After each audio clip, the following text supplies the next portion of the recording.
So Kenora just did something most small town councils only dream about. They looked at their local highways, said this is absolutely unacceptable, and then had the audacity to call out Mark Carney and Doug Ford by name. And honestly, the sheer confidence of a Northwestern Ontario City Council publicly demanding that a potential future Prime Minister and the current Premier of Ontario fix their roads is the kind of energy Canada desperately needs right now. Because let's be real, when you're living in a place where the highway to literally anywhere else might also double as a game of Russian roulette with your vehicle suspension, somebody's gotta say something. Alright, let me paint you a picture. November 25th. Kenora City Hall. Council chambers probably smell like Tim Hortons and civic duty. And these councillors are sitting around a table doing what council members do best, passing resolutions. But this wasn't your typical let's approve the community centre budget resolution. Oh no. This was a unanimous vote, which if you know anything about local politics, is about as rare as finding affordable housing in Vancouver. They passed a resolution demanding safety improvements on Highways 11 and 17. And not just safety improvements, they want economic benefits, quality of life upgrades, the whole package deal. Basically, they wrote a strongly worded letter to power and actually sent it. Now for those of you not intimately familiar with Northern Ontario geography, and let's face it, that's most of Canada because we barely acknowledge anything north of Barrie exists, Highways 11 and 17 aren't just any roads. These are literally the Trans-Canada Highway. This is the artery that connects Eastern and Western Canada. This is infrastructure so fundamental to our national identity that it's basically in the Constitution. Okay, it's not actually in the Constitution, but it should be. The point is, when these highways are in rough shape, it's not just a Kenora problem. It's a Canada problem. But here's where it gets spicy. Kenora didn't just send this resolution to the Ministry of Transportation's general inbox and hope for the best. They specifically name-dropped Mark Carney and Doug Ford. That's strategic brilliance right there. Carney, for those living under a rock or exclusively watching American political news, is widely expected to become the next Liberal leader and potentially Prime Minister. Ford, well, he's been Premier of Ontario since 2018 and has opinions about highways that could fill an entire legislative session. By calling out both of them specifically, Kenora is essentially saying we see you, we know you have power, and we're not letting you ignore us anymore. It's the political equivalent of tagging someone in a post they can't pretend they didn't see. And you have to admire the audacity. Most municipal councils would send a polite letter through proper channels and wait 6 months for a form response. Kenora said, nah, we're going loud with this one. It's giving main character energy, and honestly, more small towns should take notes. Now let's talk about what's actually at stake here, because this isn't just about potholes and inconvenience. Highway safety in Northern Ontario is legitimately life or death.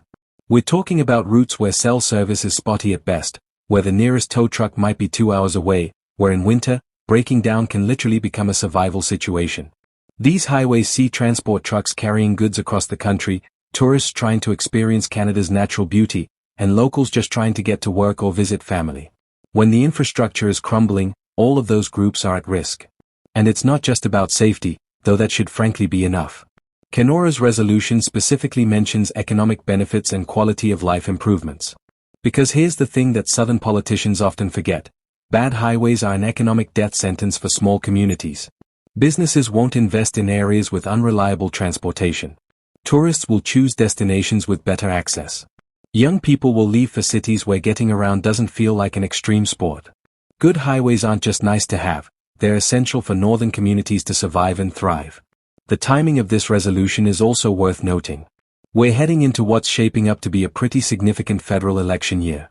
Carney is positioning himself as the answer to Liberal woes, as the guy who can connect with Canadians and understand what they actually need.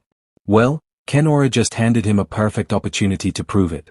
Show up, announce funding, commit to infrastructure improvements, and demonstrate that you actually care about communities beyond the Quebec-Ontario corridor. It's a political softball being lobbed right over the plate.